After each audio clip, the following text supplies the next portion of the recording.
BRS party కూడా కల్వకుంట్ల తారక రామారావు గారు కేటీఆర్ గారు కూడా స్ట్రాంగ్ గా హెచ్సియు ల్యాండ్స్ మీద కొట్లాడడానికి కొంచెం అటు ఇటు జంకుతున్నారు. ఆయన చెప్పేది ఏంటి, కేటీఆర్ సార్ చెప్పేది ఏంటి పైకి, ఒకవేళ మేము గట్టిగా ఇన్వాల్వ్ అయితే దీన్ని రాజకీయం అనేస్తారు. ఆల్రెడీ అన్నాడు కదా పొంగులేటి లాంటి వాడు వచ్చి విద్యార్థులు ఇదంతా కూడా రాజకీయం చేస్తున్నారని చెప్పి మాట్లాడడం జరిగింది. కానీ కేటీఆర్ కానీ గట్టిగా ఎందుకు మాట్లాడతలే? హరీష్ రావు గారి వాయిస్ ఎక్కడా? ఎందుకని? ఆ భూముల చుట్టూ మై హోమ్కి సంబంధించినటువంటి రామేశ్వరరావుకి సంబంధించినటువంటి ఆస్తులన్నీ కూడా కట్టబెట్టింది బీఆర్ఎస్ పార్టీ. చాలా అతి తక్కువ రేటుకి మొత్తం. ఒకవేళ దీని మీద మాట్లాడితే అదెక్కడ బయటికి వస్తాయా అని వీళ్ళు ఒకరు పరస్పర దాడులు, పరస్పర ఎమోషనల్ బ్లాక్మెయిల్ చేసుకుంటున్నారు. సో అందుకే గట్టిగా మాట్లాడలేనటువంటి పరిస్థితి. అయినా కానీ కేటీఆర్ మాట్లాడుతుండు, కానీ గట్టిగా ఎందుకు మాట్లాడతలేరు? ఆ హెచ్సియు చుట్టుపక్కల ఉన్నటువంటి భూములు ఎవరు అండి?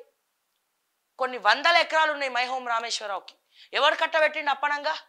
ఏ పార్టీ కట్టబెట్టింది అప్పనంగా? ఇట్లా పుక్కట్లా తీసుకుపోయి తీసుకోరా నాయన, దోచుకోరా నాయన అని చెప్పి మై హోమ్ రామేశ్వరరావుకి. ఇప్పుడు ఎక్కడున్నాడు? Where is Rameshwar Rao?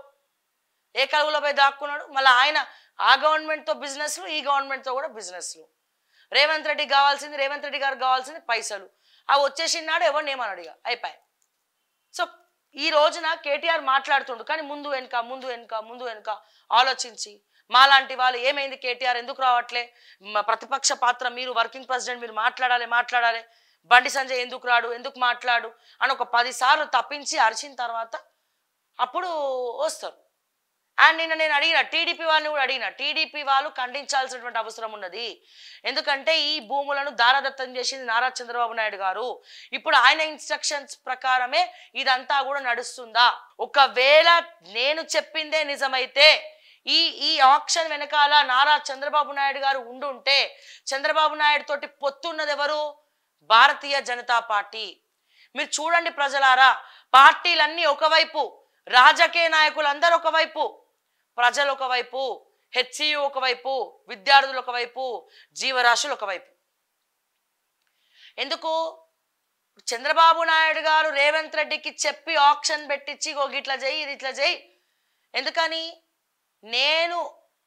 నేను దారాదత్తం చేసినటువంటి హైదరాబాద్ సెంట్రల్ యూనివర్సిటీ భూములు ఇదే కాంగ్రెస్ పార్టీ కేసేస్తుందా? వైఎస్ఆర్ కేసేసి గెలుచుకున్నారా? మీరు మళ్ళీ గవర్నమెంట్కి తిరిగి వస్తుందా?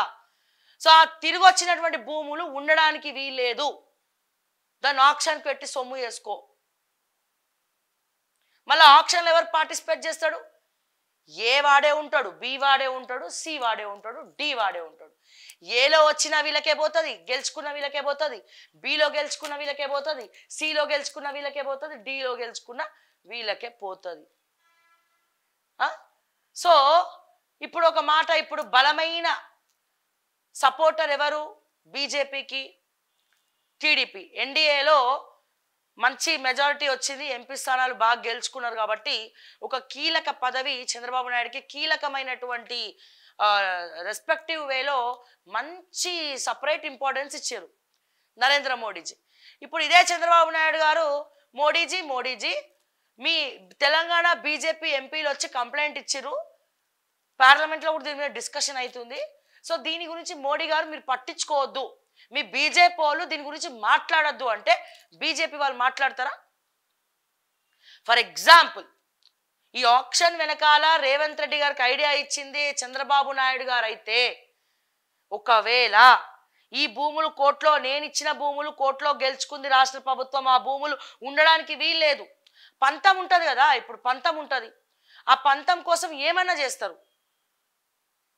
బట్ ఒక రకంగా ఈ ఏజ్లో కూడా చంద్రబాబు నాయుడు గారు అట్లా చేస్తారా అని అనిపిస్తుంది. కానీ మళ్ళీ ఇట్లా అనిపిస్తుంది. అండ్ ఏం చెప్తాడు, మా టీడీపీతో ఎన్డీఏలో కీలక ఇంపార్టెంట్ రోల్ ప్లే చేసేది టీడీపీ పార్టీ ప్రస్తుతం. సో ఆ టీడీపీ చెప్పినట్టు, చంద్రబాబు నాయుడు గారు చెప్పినట్టు మోడీ గారు వినరా? తెలంగాణ బీజేపీలో వేలు పెట్టరా? కంప్లైంట్లు ఇచ్చిరు, అది ఇచ్చిరు అని చెప్పి. ఎటు నుంచి చూసినా ఆ ల్యాండ్సే టార్గెట్. ఆలోచించండి, నేను చెప్తున్నది కాదు. అంటే ఎట్లా జరుగుతుంది, రాజకీయ కోణం ఏంటి, దీంట్లో 360 డిగ్రీస్ యాంగిల్లో ఆలోచించాల్సినటువంటి అవసరం ఉన్నది.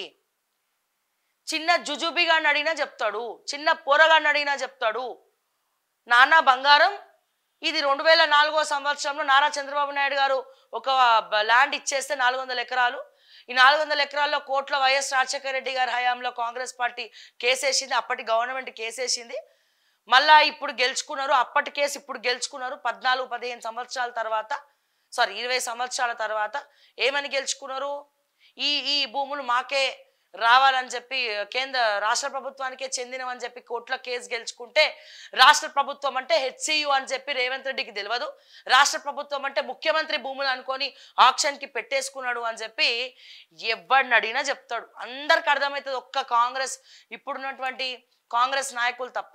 ఆ వైఎస్ రాజశేఖర రెడ్డి గారి ఆత్మ ఎక్కడుందో ఏమో, అక్కడ నుంచి చూసి ఏంద్రా నాయన ఇది కాంగ్రెస్ పార్టీని ఇట్లా చేసిర్రు, నేను వేసిన కేసు ఏంద్రా ఇట్లా చేసిర్రు అని చెప్పి ఆయన ఫీల్ అవుతాడు అక్కడ నుంచి.